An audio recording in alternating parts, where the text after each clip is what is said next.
우물안 개구리라는 속담이 있습니다. 개구리가 우물 안에 있어서 우물 속에 있는 물과 벽만을 알고 그 위에 있는 하늘이 얼마나 넓은지, 바다가 어떻게 생겼는지 알지 못하는 것처럼 우리 사람도 자기 생각과 고집에 갇혀 있으면 더 넓은 생각과 그리고 해결책을 찾지 못하는 것을 비유하는 속담입니다. 우리 사람의 모습도 이 우물안 개구리와 같을 수 있다고 생각합니다. 특별히 코로나19 상황 속에서 오늘 확진자가 1,300명대에 이를 정도로 사람들이 누구도 예상하지 못했습니다. 치료제가 나와야 된다, 백신이 나와야 된다, 여러 가지 말들이 있지만 이것을 잠재울 수 있을 만한 방법이 우리 사람들에게는 없습니다. 또 사람들은 여러 가지 문제 상황 속에서 자기의 생각들로 문제들을 해결하려고 하는 어리석은 동물이지요. 그런 상황 가운데에서 하나님께서는 오늘 엘리사의 이야기 중에 가장 유명한 이야기, 나병에 걸린 나만의 이야기를 통해서 자기 생각에 빠진 사람이 하나님 안에 변화가 되어서 하나님의 것으로 생각하는 그것을 통해서 우리에게 말씀하고 계십니다. 우리 안에 부지 중에 사람의 생각들로 가득 차 있는 모습들 가운데에 오늘 말씀을 통해서 하나님의 것으로 변화가 되는 우리가 되기를 소망합니다. 내 생각을 넘어서 우리는 무엇을 생각해야 됩니까? 두려움을 넘어 하나님이 계신 것을 믿는 것입니다.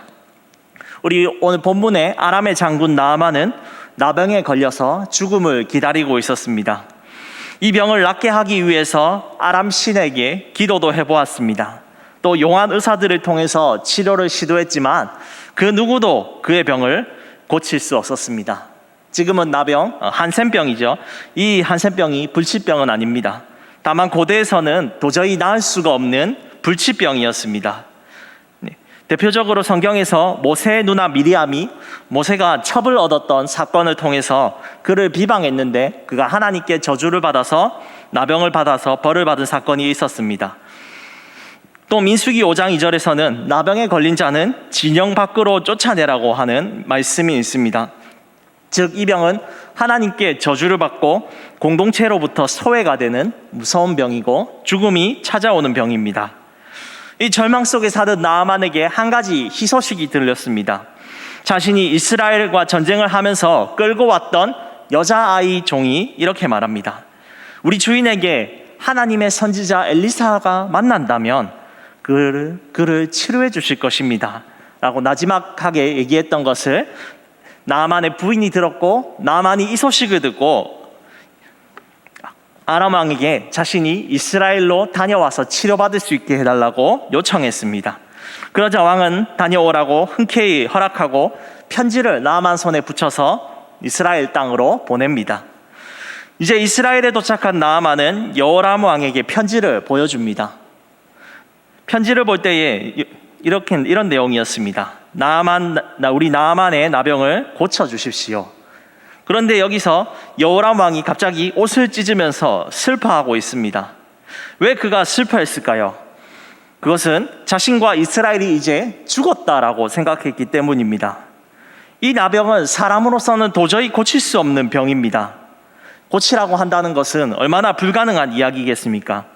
만약 이 병을 고치지 못하면 아람이 북이스라엘에게 전쟁을 선포하고 쓸어버릴 수 있는 빌미가 되기 때문에 이 여호람 왕이 겁을 먹고 슬퍼했습니다. 그런데 여러분, 여호람 왕에게 두려워하고 옷을 찢어야 될 이유가 있었습니까? 북이스라엘에 누가 있었습니까?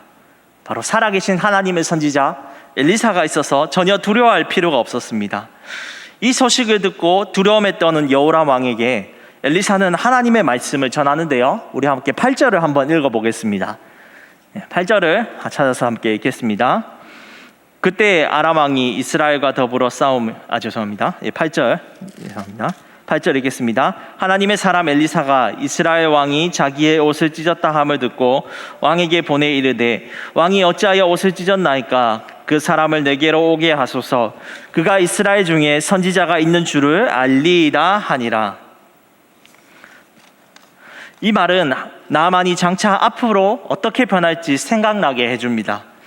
전에는 하나님을 모르고 이방 나라에 사는 사람이었지만 이제는 이 나아만이 하나님을 깨달아 알고 살아계신 하나님이 이스라엘 가운데 계시는 것을 깨닫게 해주겠다는 하나님의 약속입니다.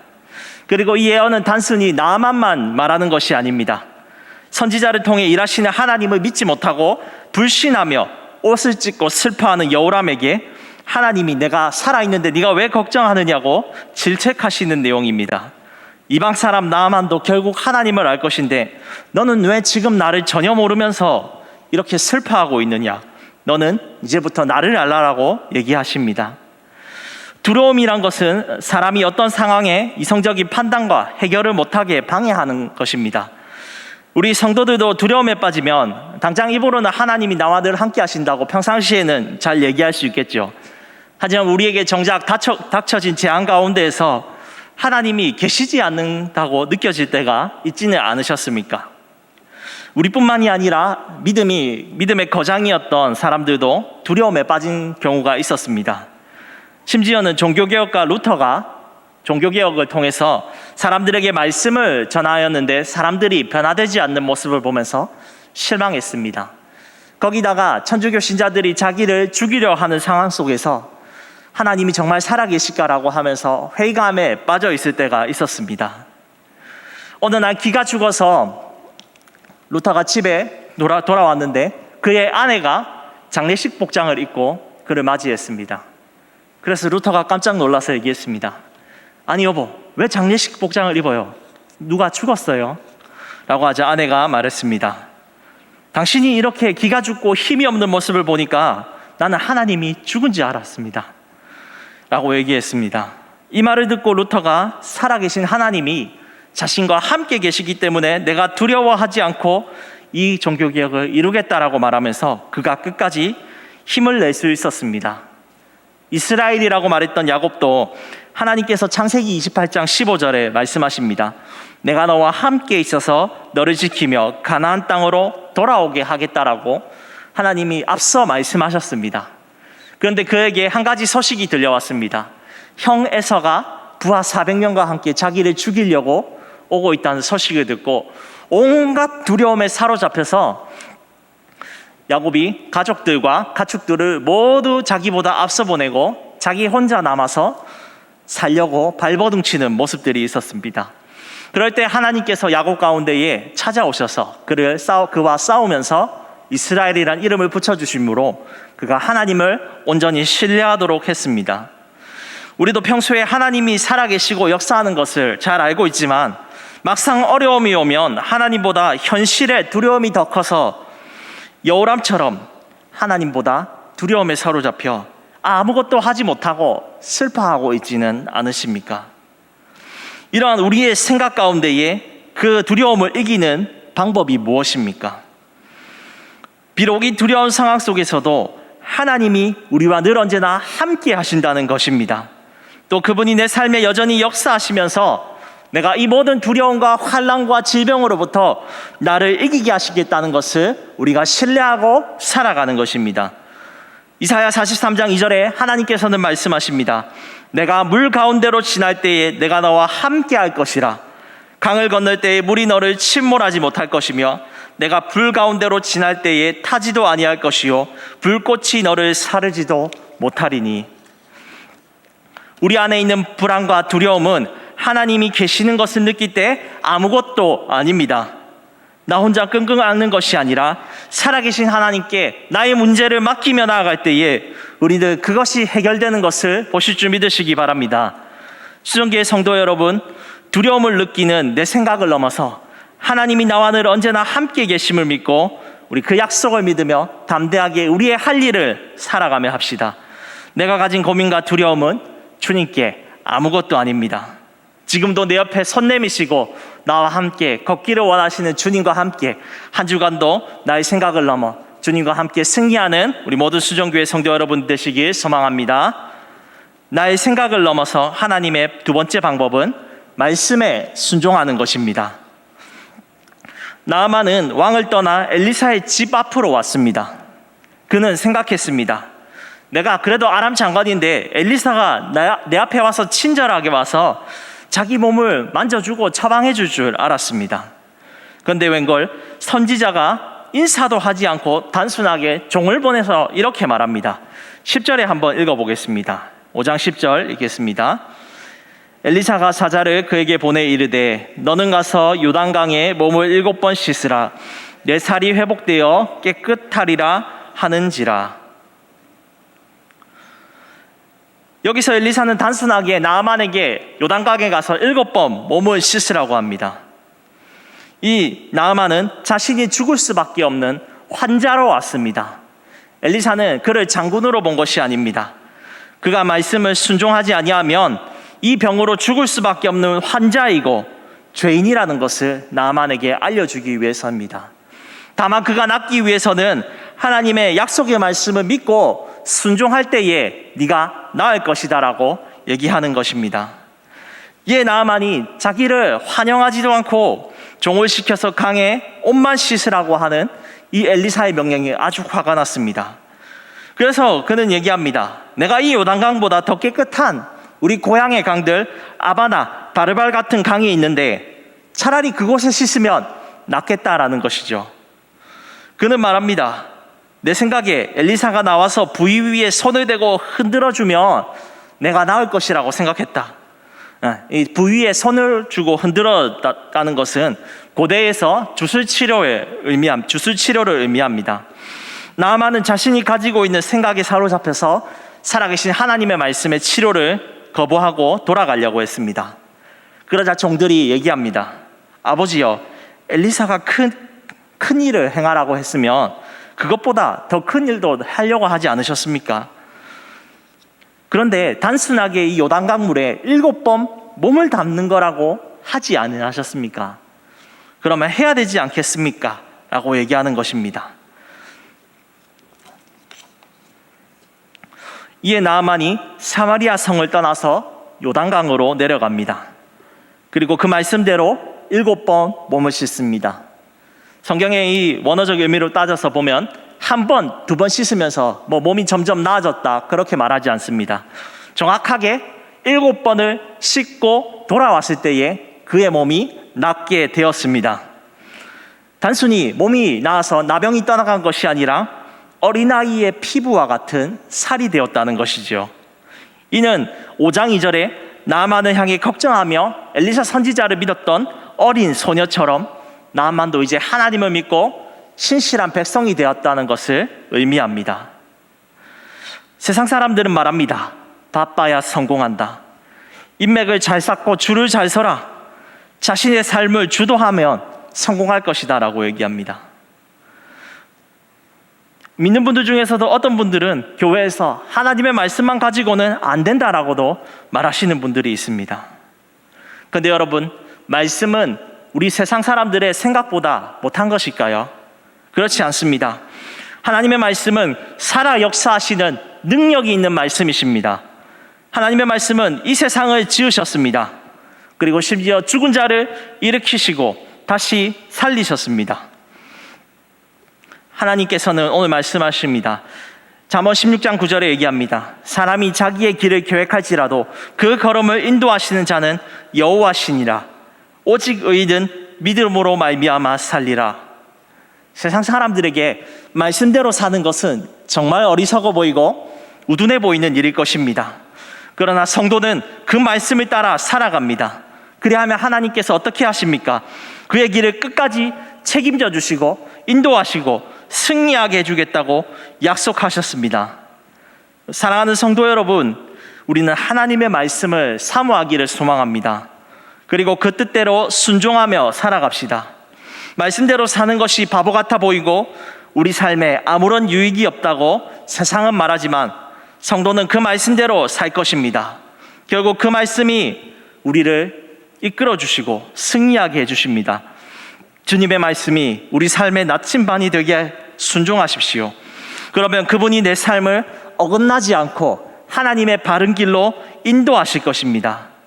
나만이 경험했던 말씀의 능력이 우리 삶 가운데서도 순종함을 통해서 나병보다 더 아팠던 나의 몸과 나의 마음이 하나님 앞에 회복되고 더 놀라운 기적의 역사가 일어나기를 소망합니다.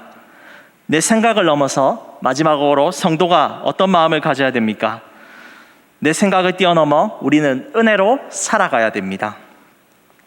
나아만은 하나님의 사람 엘리사에게 돌아와서 엎드려 절을 합니다. 전에는 자신을 대접해주지 않았던 엘리사가 그렇게 무례한 사람이라고 여겼는데 그가 하나님에 대한 신앙을 가짐을 통해서 하나님이 살아계심을 믿게 되었고 이 엘리사에 대해 존경하게 되었습니다. 그리고 이제 자신도 하나님을 향해 경외하겠다고 고백하는 내용에서 성경은 그가 변화되었다는 것을 보여줍니다. 바로 8절에 이 나아만이 하나님이 살아계신 줄을 알게 될 것이다 라는 그 약속이 이루어진 것이지요. 그렇게 하면 나아만이 하나님 앞에 감사함을 표현하기 위해서 엘리사에게 얘기합니다. 나아만은 청하건대 당신의 종에게 예물을 받아달라고 간청하고 있습니다.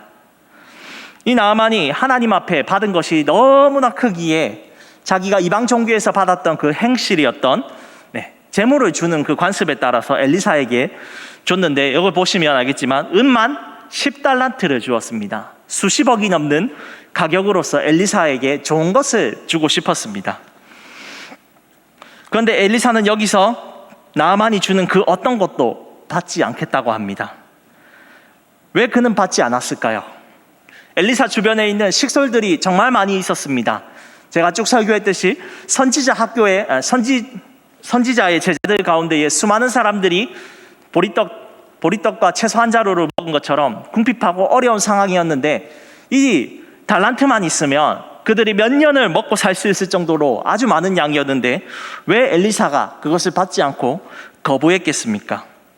그것은 엘리사가 나아만의 하나님을 먼저 믿는 신앙 가운데에 주고받는 것이 먼저가 아니라 바로 은혜로 살기를 원했습니다. 은혜란 무엇입니까? 하나님이 거저주시는 것입니다. 아무것도 받을 수 없는 죄인이 하나님 앞에 용서함을 받고 그분과 교제하고 그분이 주시는 날마다 신령한 것 가운데 살아가는 것이 바로 은혜입니다. 또한 엘리사는 자신이 이방 종교의 선지자들과 다르다는 것을 알게 하기 원했습니다. 당시 이방 종교의 제사장들이 제사 후에 제물을 받는 습관이 있었습니다. 엘리사는 하나님의 선지자로서 그들과 다르다는 진실한 선지자임을 보여주기 원했습니다. 이 은혜를 통하여 나아만이 깨달음을 받고 행동이 변화가 됩니다. 그래서 얘기하고 있습니다. 17절에 나아만이 변화가 되는데요, 우리 17절을 한번 읽어보겠습니다. 나아만이 이르되 그러면 청하건대 노새 2마리의 실을 흙을 당신의 종에게 주소서. 이제부터는 종이 번제물과 다른 희생제사를 여호와 외 다른 신에게는 드리지 아니하고 다만 여호와께 드리겠나이다.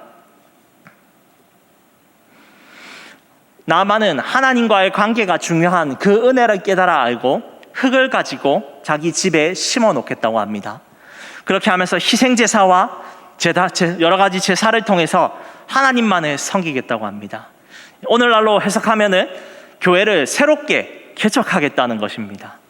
이방 나라 가운데에 하나님을 전혀 몰랐던 그 아람 나라 가운데에 하나님은 나아만을 통해서 그 교회를 세우기를 원하신 그 은혜를 보여주기를 원하셨습니다. 나아만은 그렇게 함을 통해서 하나님 앞에 서게 되었습니다. 여러분, 은혜가 무엇입니까? 내 공로와 방식으로 사는 것이 아니라 하나님이 주시는 그 기쁨 가운데에 내가 즐거이 하나님과 교제하는 것입니다.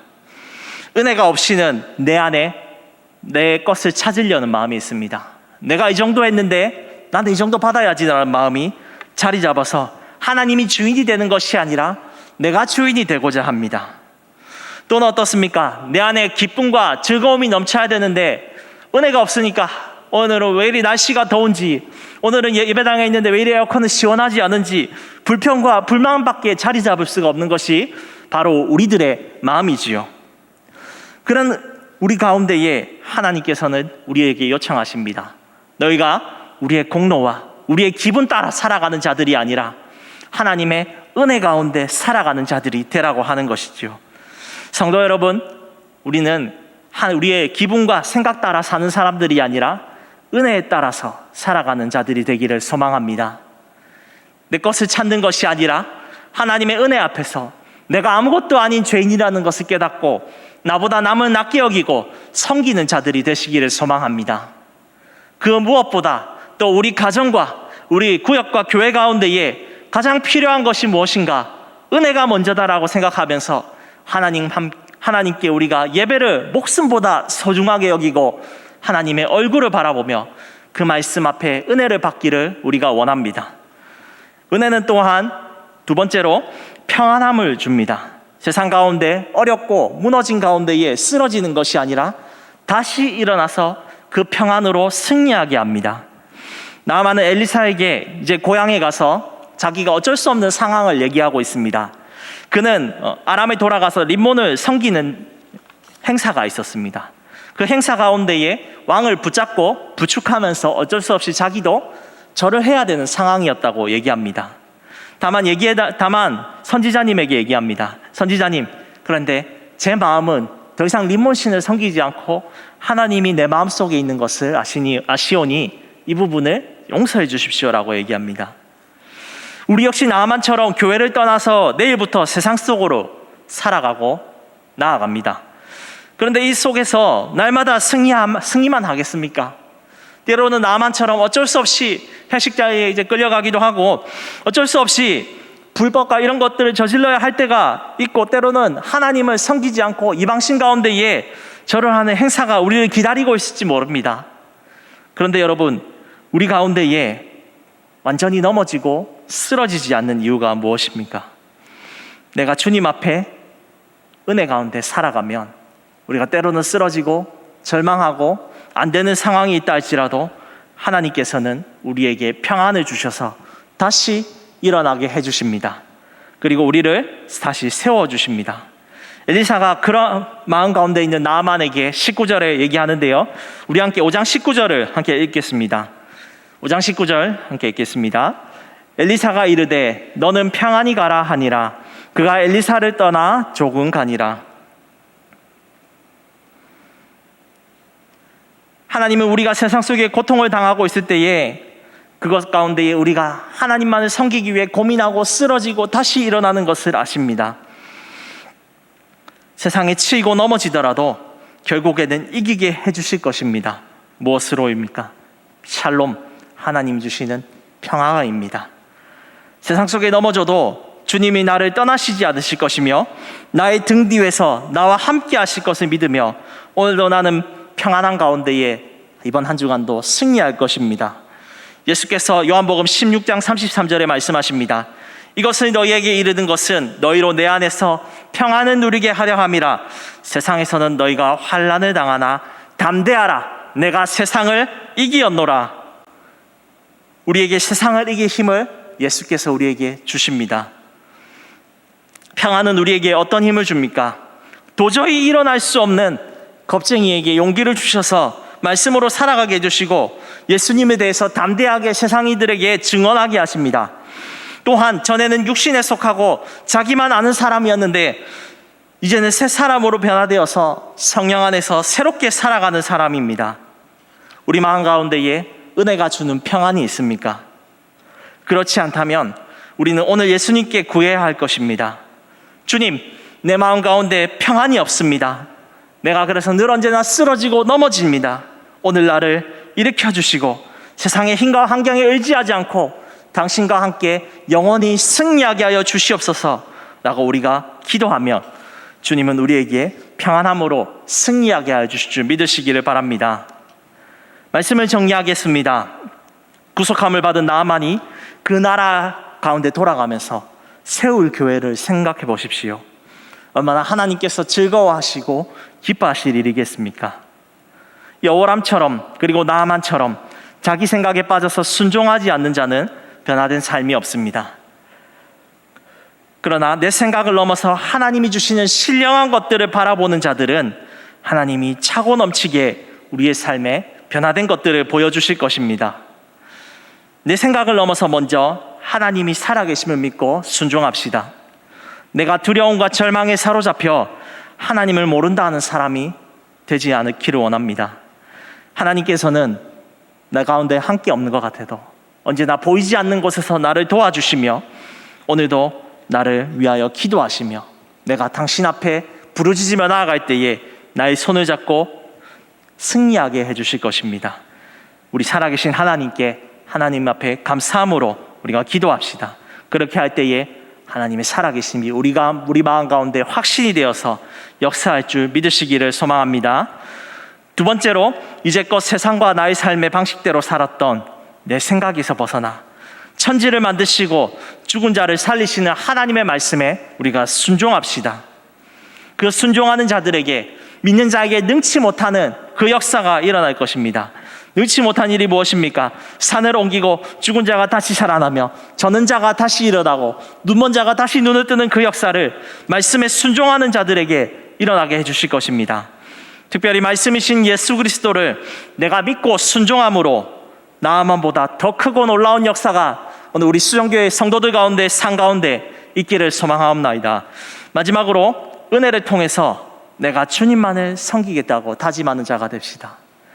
우리 가정 가운데에 가장의 목소리가 가장 큰 것이 아니라 하나님의 은혜의 방법에 따라서 서로 사랑하고 하나님 앞에 교제하는 것을 즐거워하며 나아갈 때에 우리 가운데 은혜가 넘치게 될 것입니다. 때로는 세상 속에 쓰러지고 넘어져도 은혜가 주는 그 평안 가운데에서 우리는 다시 일어나 세상 가운데 승리하게 될 줄 믿습니다. 오늘 말씀을 믿으며 한 주간도 내 생각을 넘어서 하나님 나라와 그의 의를 구하며 우리 수정교회가 하나님 앞에 승리하게 되기를 주님의 이름으로 축복합니다.